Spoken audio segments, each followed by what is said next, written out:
तो hello student, कैसे हैं आप सब। स्वागत है आप सबका मेरे यूट्यूब चैनल इंग्लिश। और आज एक मैं फिर वीडियो के साथ आपके सामने हाजिर हूँ। आज का जो वीडियो है वो आपका क्लास 10th का जो फॉर्म भरा रहा है 2026 एग्ज़ाम के लिए, फाइनल एग्ज़ाम के लिए, उस फॉर्म को मैं लेकर आ गया हूँ कि कैसे भरेंगे हम लोग। ठीक है, बच्चों को बहुत कन्फ्यूजन है, कितना फ़ोन कर रहे हैं, कितना मैसेज कर रहे हैं, और इतना बताने के बाद भी जब विद्यालय पहुंच रहे हैं तो उनको दिक्कतें हो रही है। इसलिए मैंने सोचा कि एक वीडियो ही बना देते हैं। ठीक है, इससे पहले आपका जो है मैंने वीडियो बनाया था 11th क्लास का रजिस्ट्रेशन हो रहा है, उस पर मैंने एक अलग वीडियो बनाया है, आप जाकर वहाँ देख लीजिएगा। उसके बाद इंटर का भी आपका 12th का जो आपकी 26 एग्ज़ाम आपका होगा उनका भी फॉर्म भरा रहा है, तो उनका भी मैंने एक वीडियो बना दिया है, आप उनको जाकर उसको भी देख सकते हैं। ठीक है, तो हम लोग इस वीडियो में देखेंगे कि 10th का जो फॉर्म है ये कॉमन फॉर्म है कि कैसे भरें। एक फॉर्म और आता है जिस पर फ़ोटो वगैरह कुछ आपका जो है चीज़ें भरा हुआ रहता है इस पर। ठीक है, तो दोनों तरह का है, तो ज़्यादा कॉमन ही मतलब कोई विद्यालय प्रीफर करता है क्योंकि आसान होता है यार। ठीक ना, और जो ऑलरेडी भरा हुआ रहता है उसमें थोड़ा सा दिक्कत होता है, प्रिंट करके देना, सबको इकट्ठा करना। ये कॉमन पेज होता है, आसानी से दे दिया जाता है। ठीक, तो हम लोग देखेंगे आपका कि फॉर्म को कैसे भरें। जैसे कि आप हेडिंग दिया गया है। अच्छा देखिए, इस फॉर्म को भरने से पहले आप जो है रजिस्ट्रेशन अपना उठा लीजिएगा। ओरिजिनल रजिस्ट्रेशन आ गया है, हालांकि बोर्ड से भी एक आता है, लेकिन इसको भी हम लोग कहते हैं कि यह भी मतलब कि बहुत इंपॉर्टेंट है, तो पहले उठा लीजिएगा क्योंकि आपका उस पर रजिस्ट्रेशन नंबर आ गया होगा। ठीक है, और रजिस्ट्रेशन नंबर इसमें भरना होगा। ठीक, इस वीडियो के अंत में या मतलब कि इस वीडियो में आप डिस्क्रिप्शन में मैं इसका लिंक दे दूंगा कि फॉर्म को कहाँ से डाउनलोड करें, आप डाउनलोड कर सकते हैं। इंटर वाला फॉर्म का भी मैं वीडियो का लिंक इसमें दे दूंगा, आप उसको भी देख सकते हैं। देखिए हेडिंग क्या लिखा है आपका, Bihar board examination Bihar school examination board Patna online examination application form for annual secondary exam. Secondary मतलब 10th और सीनियर सेकेंडरी मतलब आपका इंटरमीडिएट। ठीक है, 2026। देखिए आपका यहाँ सबसे पहले कह रहा है कि रजिस्ट्रेशन और नंबर, रजिस्ट्रेशन नंबर और आपका ईयर, तो रजिस्ट्रेशन कार्ड पर आपका दिया रहेगा, वहाँ से भर लीजिएगा। यूनिक आईडी भी रजिस्ट्रेशन कार्ड पर दिया रहेगा, आप वहाँ से भर लीजिएगा।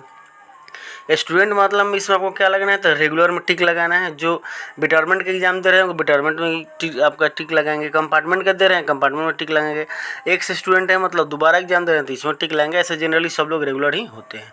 यहाँ विद्यालय का कोड भराएगा, आप कोड आपको नहीं पता होगा तो स्कूल से पूछ लीजिएगा। यहाँ स्कूल का नाम आप शॉर्ट में बहुत बड़ा अगर है तो शॉर्ट में लिख सकते हैं, अगर छोटा है तो डिटेल में भी लिख सकते हैं। 6 नंबरों का है कि डिस्ट्रिक्ट का नाम लिखना है, तो डिस्ट्रिक्ट का नाम किसका, विद्यालय का डिस्ट्रिक्ट का नाम लिखना है कि आपका विद्यालय जो है वो किस डिस्ट्रिक्ट में पड़ता है। अब देखिए यहाँ पर स्टूडेंट का नाम लिखना है, तो मैंने XYZ कुमार लिख दिया है। ठीक है, क्योंकि ये यूट्यूब के नियम के खिलाफ है। वो यूट्यूब कहता है कि भाई किसी के आप पर्सनल डाटा को शेयर आप नहीं कर सकते। कोई भी नाम में अगर यहाँ लिखता तो यूट्यूब को लगता है कि आपने किसी का डाटा शेयर किया, इसलिए मैंने बता दिया। तो आप अपना यहाँ नाम लिखेंगे इंग्लिश में, कोई निर्देश नहीं दिया कि इंग्लिश है कि हिंदी में, तो आप इंग्लिश में लिखेंगे। ठीक है, फिर माता का नाम यहाँ पर इंग्लिश में लिखेंगे, यहाँ पिताजी का नाम लिखेंगे इंग्लिश में। ठीक, और यहाँ पर आपका डेट ऑफ बर्थ लिखेंगे। आपका ये बिल्कुल सब चीज़ आपका दिया हुआ रहेगा किस पर, रजिस्ट्रेशन कार्ड पर, वहीं से देख कर भरिएगा तो ज़्यादा बेहतर होगा, गलती होने की संभावनाएं कम रहेंगी। यहाँ आपको एक फ़ोटो चिपका देना है। ठीक है, अपने आप पासपोर्ट साइज का, और उसके नीचे ठीक यहाँ पर आपको साइन करना है। साइन थोड़ा सा ठीक से कीजिएगा, बहुत बच्चे किसी तरह से कर देते हैं। ठीक है, तो ठीक से कीजिएगा क्योंकि यही साइन जो है आपका फ़ोटो के नीचे आता है। ठीक ना, चलिए तो डेट ऑफ बर्थ तक हम लोग देख लिए, आगे बढ़ते हैं। आगे लिखा गया आपका डेट ऑफ बर्थ के बाद अब यहाँ 11 नंबर में देखना है आपका मेल फीमेल। ठीक है, अगर लड़की है तो फीमेल, लड़का है तो मेल। 12 नंबर में कैटेगरी, कैटेगरी में आपका कौन सी कैटेगरी आपका है, जनरल है, EBC है, BC है, SC है, ST मतलब जाति के हिसाब से ये होता है। यह भी हालांकि आपको कहीं जाने की जरूरत नहीं, पूछने की जरूरत नहीं किसी से, यह भी आपका रजिस्ट्रेशन कार्ड पर दिया होगा। ठीक है, डिफरेंटली एबल का मतलब होता है कि क्या आपके साथ कोई विकलांगता है, मतलब हाथ पैर से, कान से, आँख से कोई दिक्कत नहीं ना है आपको सुनने समझने चलने बोलने में। अगर नहीं है तो नो कीजिएगा, जैसे यस कर दीजिएगा तो आपको यहाँ डिटेल भरना होगा कि आपको क्या विकलांगता है। 14 नंबर में नेशनलिटी मतलब भारतीय, तो इंडियन हो जाएगा इस हम लोगों का, और ये खाली रह जाएगा। फिर 15 नंबर कह रहा है कि आप किस धर्म से हैं, हिंदू, मुस्लिम, सिख, जैन, बौद्ध, क्रिश्चियन। तो हिंदू जो धर्म के होंगे हिंदू लिखेंगे, जो मुस्लिम धर्म के बच्चे होंगे वो इस्लाम यहाँ टिक लगाएंगे। यहाँ आपको आधार नंबर लिखना है, अगर आपका आधार नंबर है तो टिक यहाँ लिख देना है। उसके बाद यहाँ साइन करना ज़रूरत नहीं है। जिनका साइन कौन करेंगे यहाँ पर, तो जिनका आधार नंबर नहीं होगा वही यहाँ साइन करेंगे। ठीक है, अगर आप कर दिए दिए हैं तो गलत ना काटिएगा, कोई बात नहीं होगी, साइंस है। ठीक, आगे देखते हैं।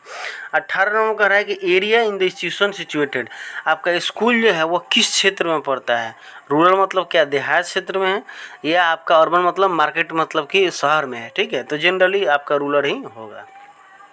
उसके बाद 19 नंबर को कह रहा है सब डिवीजन, विद्यालय का सब डिवीजन कौन पूछ रहा है, मतलब सब डिवीजन का मतलब अनुमंडल, किस अनुमंडल में आपका स्कूल जो है, विद्यालय जो है वो पढ़ता है, आप यहाँ अनुमंडल लिख दीजिएगा। ठीक है, उसके बाद आपका यहाँ मोबाइल नंबर अपना लिखना है, आराम से लिख दीजिएगा, ईमेल आईडी लिख दीजिएगा। ठीक है, स्टूडेंट का यहाँ पर अब कह रहा है नाम इन हिंदी, देखिए अब कह रहा है यहाँ हिंदी में, तो आपका जो नाम ऊपर इंग्लिश में लिखे हैं वही यहाँ पर हिंदी में लिखना है, माता का नाम यहाँ पर हिंदी में लिखना है, पिताजी का नाम यहाँ पर हिंदी में लिखना है। तो यह फ्रंट पेज हो गया जिसमें 24 बिंदु आपको भरना है।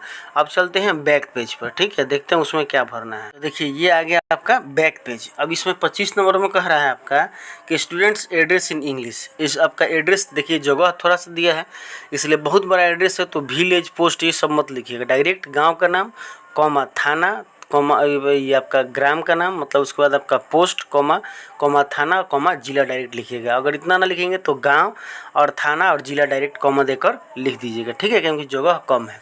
जैसे मैंने यहाँ पर लिखा है डुमरिया गाँव का नाम कॉमा थाना डोरीगंज और जिला यहाँ पर सारण। ठीक, मैरिटल स्टेटस में मतलब शादी विवाह में, अगर आप शादीशुदा हैं तो मैरिड में टिक लगाएंगे, और शादीशुदा नहीं है तो अनमैरिड में टिक लगाएंगे, यहाँ लिख भी देंगे। ठीक है, जो आप टिक लगाएंगे उसको यहाँ लिख देंगे। ठीक, 27 नंबर का है कि अकाउंट नंबर आपको भरना है, जो अभी आपका अकाउंट नंबर है आपके नाम से वो भरना है। उसका यहाँ पर IFSC कोड भर देना है आपका, यहाँ पर बैंक का आपका उस किस बैंक का आपका खाता है उसका नाम लिख देना है। ठीक, 30 नंबर कह रहा है कि 2 आइडेंटिफिकेशन मार्क्स बताएं, मतलब पहचान चिन्ह आपके चेहरे पर, हाथ पैर में जहाँ पर दिखाई दे सके, कोई मासा है, कोई तिलवा है, कटा का निशान है, घाव का निशान है, जला का निशान है, उसी को 2 पहचान चिन्ह को यहाँ पर भर देना है। ये मस्ट है, जरूर फॉर्म पूछ रहा है इसलिए ध्यान से भर दीजिएगा इसको। ठीक है, 31 नंबर कह रहा है कि मीडियम किस भाषा में आप एग्ज़ाम देना चाहते हैं, हिंदी में या इंग्लिश में। तो हिंदी में अगर देंगे तो हिंदी, अगर इंग्लिश में देंगे तो इंग्लिश में टिक लगाइएगा। 32 नंबर फिर पूछ रहा है कि विजुअली आपका इम्पेयर्ड, क्या आप मतलब कि दृष्टि दोष वाले बच्चे हैं, मतलब आँख से आपको नहीं दिखाई देता है, कम दिखाई देता है, तो अगर है तो यस, अगर नहीं है तो नो में टिक लगाएंगे। 33 नंबर में कह रहा है, थोड़ा सा देखना है इसको, ठीक से समझना है। कह रहा है कि 33 नंबर पूर्ववर्ती छात्र, मतलब जो बच्चे किसी एक विषय का एग्जाम देना चाहते हैं, जो बच्चे आपका कंपार्टमेंट का परीक्षा देना चाहते हैं, बेटरमेंट का परीक्षा देना चाहते हैं, जो फ्रेश इस बार परीक्षा देंगे पहली बार, उनको यह 33 नंबर कॉलम को नहीं भरना है। लेकिन जो इम्प्रूवमेंट में दे रहे हैं, एक विषय का दे रहे हैं, दोबारा एग्जाम दे रहे हैं, फिर से दे रहे हैं, तो उनको यह डिटेल भरना है कि आपने पिछले बार जो दिया था कब दिया था, रोल नंबर कितना था, रोल कोड कितना था। ठीक है, नहीं तो आपको नहीं भरना है। अब आ गया सब्जेक्ट सिलेक्शन। तो सब्जेक्ट सिलेक्शन में अब इंडियन लैंग्वेज आपका जो होगा वो हिंदी हो जाएगा। जो मुस्लिम बच्चे कम्युनिटी के बच्चे हैं वो उर्दू यहाँ पर लेते हैं। ठीक है, हम लोग हिंदी लेंगे। उसके बाद सेकेंड लैंग्वेज में यहाँ संस्कृत हो जाएगा हम लोगों का। जो बच्चे यहाँ उर्दू चूज करेंगे उनका यहाँ हिंदी हो जाता है। ठीक है, उसके बाद कंपलसरी सब्जेक्ट में चाहे आप इस्लाम हो चाहे किसी भी धर्म के हो, math, science, social science, English सबको पढ़ना, क्योंकि यहाँ लिख दिया है कंपलसरी। अब कह रहा है कि यहाँ पर विजुअली आपका इम्पेयर्ड चिल्ड्रन, जैसे यहाँ पर 32 नंबर आपने देखा कि अगर आप दृष्टिबाधित स्टूडेंट हैं, ठीक है, तो आपको ये थोड़ा सा इस मैथ में सरकार जो है वो थोड़ा सा आपको प्रीफर करती है, मतलब दूसरा कुछ देती है, दूसरा सब्जेक्ट। जैसे देखिए अगर आपको नहीं दिखाई दे रहा है तो आपको मैथ की जगह होम साइंस पढ़ना होगा और आपके साइंस की जगह आपको म्यूजिक पढ़ना होगा। ठीक है, ये सरकार की सुविधा है। इसके अलावा अगर आप एक्स्ट्रा कोई विषय लेना चाहते हैं, ठीक है, ये 6 सब्जेक्ट के अलावा देखिए यहाँ पर आपका ऑप्शनल है, इसमें से कोई भी आप एक सब्जेक्ट को चुन सकते हैं, कोई एक। उसके अलावा भी उसके बाद भी अगर आप चाहते हैं कि कोई उसके बाद भी कोई सब्जेक्ट हो, कोई टेक्निकल सब्जेक्ट हो, तो इतना सारा दिया है, इसमें से कोई भी आप ले सकते हैं। आप में आपका जिसमें रुचि हो वो आप लेंगे। ठीक है, और यहाँ पर देखिए नीचे आपका यहाँ पर गार्जियन का सिग्नेचर होगा, मतलब माता पिता में से कोई भी भैया भाभी कोई भी जो आपका टेक केयर करते हो उनका साइन यहाँ करना होगा। आपका साइन यहाँ पर हिंदी में होगा और आपका साइन यहाँ पर इंग्लिश में होगा। इतना भर कर और पेपर लगा दीजिएगा ज़रूर। पेपर इसलिए लगाने के मैं कह दे रहा हूँ, आधार कार्ड का फ़ोटोकॉपी, आपका बैंक के पासबुक का फ़ोटोकॉपी और रजिस्ट्रेशन का फ़ोटोकॉपी, क्योंकि कोई चीज़ कभी कभार आप सही से नहीं भरते हैं, गलत हो जाता है, आप काट कूट कर देते हैं, ओवर राइटिंग कर देते हैं, वाइटनर लगा देते हैं, तो जो ऑनलाइन करते हैं उनको दिक्कत होता है, तो गलत सलत वहीं से हो जाता है। लेकिन वही अगर आप लगा दीजिए इसका फ़ोटोकॉपी, तो वहाँ से देख कर तुरंत कोई कन्फ्यूजन अगर होता है तो एड्रेस देख लेते हैं आधार कार्ड में से, आधार नंबर आपका देख लेते हैं, अकाउंट नंबर का IFSC कोड देख लेते हैं, किस बैंक का है वो देख लेते हैं, चेक कर लेते हैं। और कोई कन्फ्यूजन है अगर, तो वो रजिस्ट्रेशन कार्ड से आपका फ़ोटोकॉपी आप लगाए होंगे तो उससे देख लेते हैं, ठीक है। अच्छा, उसके बाद अगर प्रूफ के रूप में रखना चाहते हैं तो इस फॉर्म को भरने के बाद आप एक फ़ोटोकॉपी करा कर इसका रख लीजिएगा, ताकि मतलब कभी भी शिक्षण संस्थान आपको ये बलगा ना सके कि भाई आपने फॉर्म नहीं भरा था, चाहे प्रूफ दिखाइए। आपके पास ये भरा हुआ रहेगा तो आप ज़रूर कहिएगा कि हमने फॉर्म भरा था, ठीक है। तो ये था स्टूडेंट आपका फॉर्म मैट्रिक का कैसे फॉर्म भरें। और आज की वीडियो में इतना ही, फिर मिलूँगा एक अगले वीडियो में, नेक्स्ट वीडियो में। तब तक के लिए थैंक यू।